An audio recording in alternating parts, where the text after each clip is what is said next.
She's the author of The Marian Option, God's Solution to a Civilization in Crisis. So please welcome Dr. Carrie Gress. Thank you. Welcome, welcome. Thank you. It's great to be here. I really enjoyed reading your book, The Marian Option. Thank you. It was part of my ongoing reflection on various themes about this year of the 100th anniversary of Our Lady's apparitions at Fatima. And I think this is a very appropriate book. I hope a lot of our viewers get it because it brings in some great issues.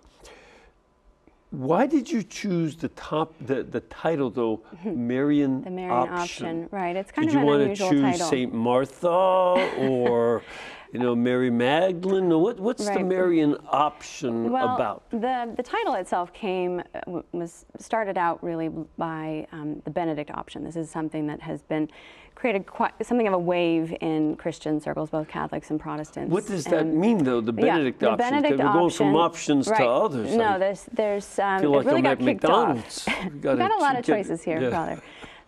No, the Benedict Option started when journalist Rod Dreher started looking at our cultures and said, things are getting bad for Christians and they're only going to get worse. And so he recommended that many people start looking at how we can really retreat from the world. And he's been kind of difficult to pin down exactly what he means, but initially he was using the model of Saint Benedict and this idea of retreating, as Rome is falling. You've got Saint Benedict retreating to the monastery and sort of recreating civilization through that. So that's what it started out as. And I was intrigued by the idea because it was getting a lot of attention in the press, and I knew he was working on a book on it. And so I ended up giving a lecture on the Benedict Option, trying to figure out for myself exactly what he meant by it.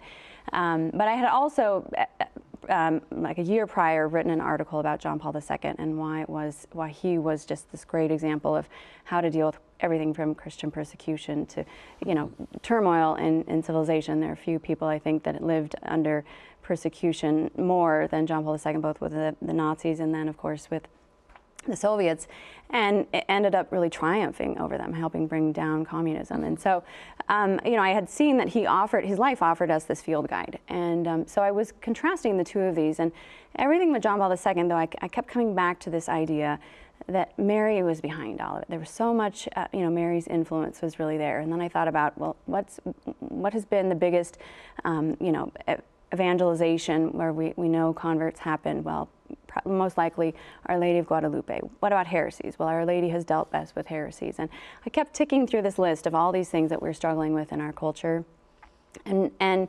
realizing that she had the best answer for them. And so certainly the Benedict Option really set off this firestorm of a lot of different people making suggestions about how it is. There's the Gregory Option and all these different ideas about how we need to face these issues in the world today.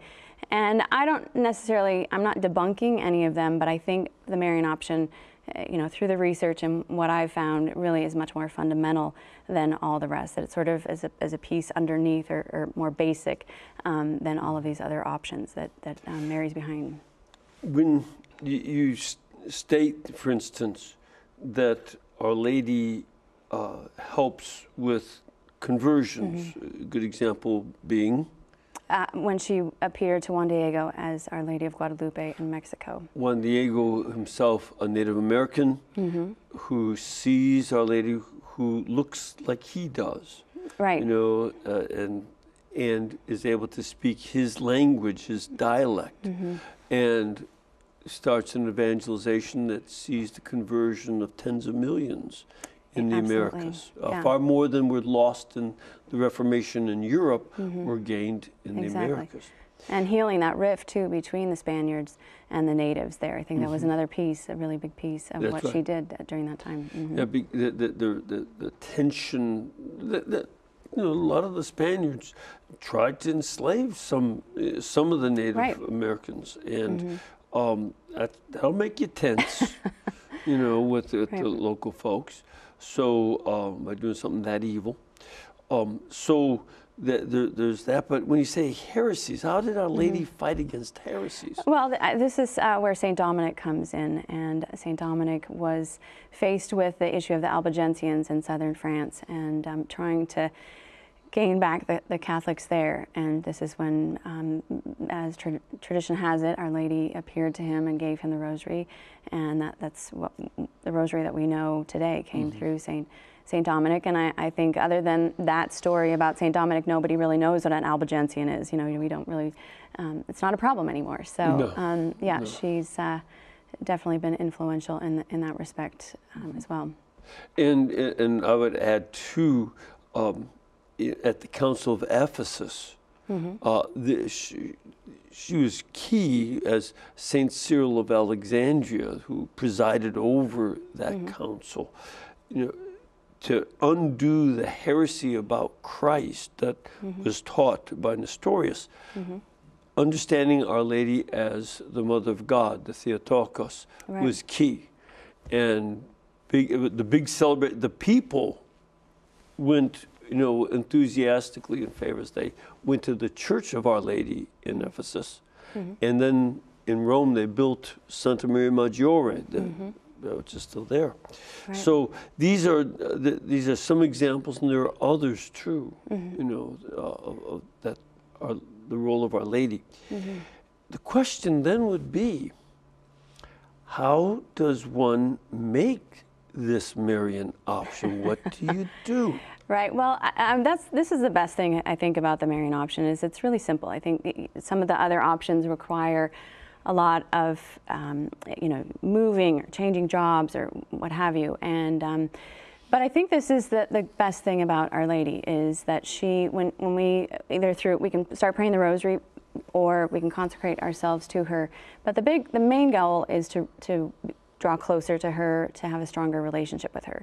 And I think we can see in the lives of the saints that when the saints have done that, then the Holy Spirit works through these individuals in remarkable ways. And this is why John Paul II is such a perfect example. To see his life, this is a man that was, you know, at one point he had to retreat. He had to hide at the Archbishop's residence when the Nazis were hunting him down. At another time, he uses politics, he uses humor, he uses all these different ways, the theater, all these different ways to deal with his enemies. And this is what is really the beauty of the Marian option, is it's not just sort of a one-size-fits-all kind of approach, but in fact, Our Lady, when we draw closer to her, she's going to bring out the best in each of us, and she's going to allow our gifts and our mission to really come through in a very unique way, where we do have that nimbleness of spirit, like you see in John Paul II's life.